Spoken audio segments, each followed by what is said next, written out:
I'm here with Lee Gardella, and today we're going to be discussing the Braves signing of Cole Hamels. So, Lee, last Wednesday, Cole Hamels signed a one-year, $18 million deal with the Atlanta Braves from free agency.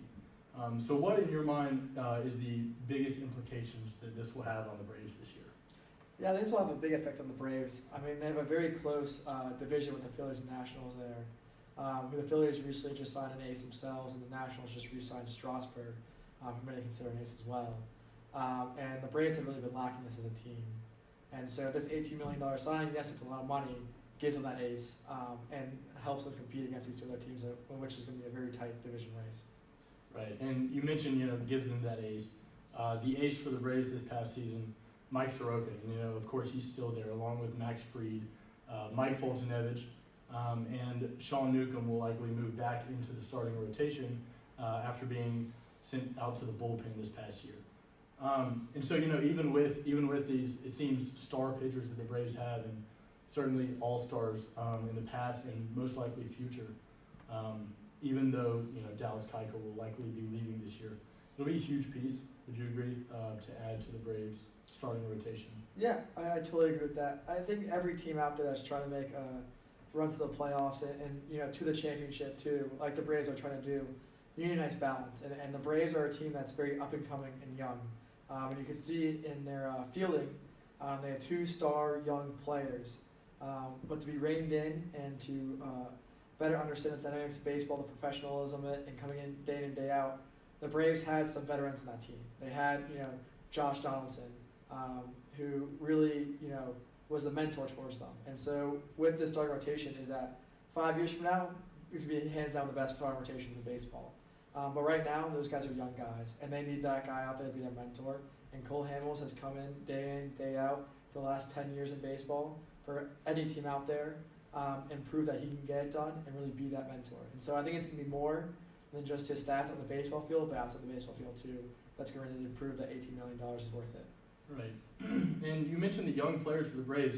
Of course, the Braves have Acuna, Albies. Even Dansby Swanson is one of the younger players. And all three of those guys are in the majors right now. And of course, there are other guys in the minors. There's Ian Anderson, Kyle Wright, Bryce Wilson, who are likely going to be starters within the next 2 or 3 years for the Braves, and will likely get starts this year.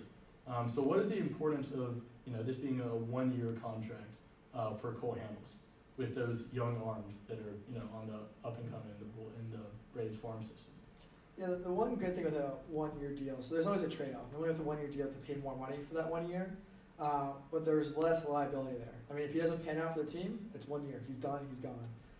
But at the same time, it might only take 1 year to really grow and mature these younger players. So, and you saw with Josh Donaldson, who had previously signed a one-year deal, who's now not going to come back with the Braves most likely, and he really was able to prove and show that these younger guys how to play baseball. And so they could sign him on for a longer deal. He still has a couple of good years of baseball, I believe. He's in his young 30s, but at the same time, there's really no long-term risk there as a year. Right. And you mentioned Josh Donaldson, the fact that there's a good chance he's not coming back. So with this $18 million deal, how much do you think that says about who the Braves might go with this offseason? Yeah, the Braves are already spending a lot of money, so $18 million is a lot of money too, on top of that.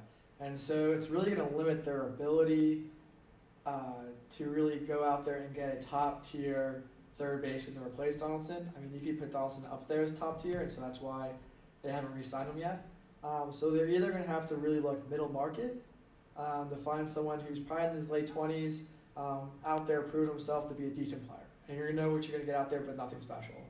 Or they're looking into their farm system, and they have two young guys in their farm system that can play third base, who both have very blatant weaknesses right now, but also a lot of potential. And so it'll be interesting to see if they have enough faith in those two guys to let them two try it out, switch up positions, see who does better, or if they just want to go with the sure thing, this guy's going to be okay, nothing special, but he's going to get the job in day out. Right. And so those guys you mentioned that have the possibility to replace Josh Donaldson at third base. There's Austin Riley. He's a young guy who made his major league debut just last year, and he did hit a home run in that debut. But he he started going into a slump a little bit after that. And then, of course,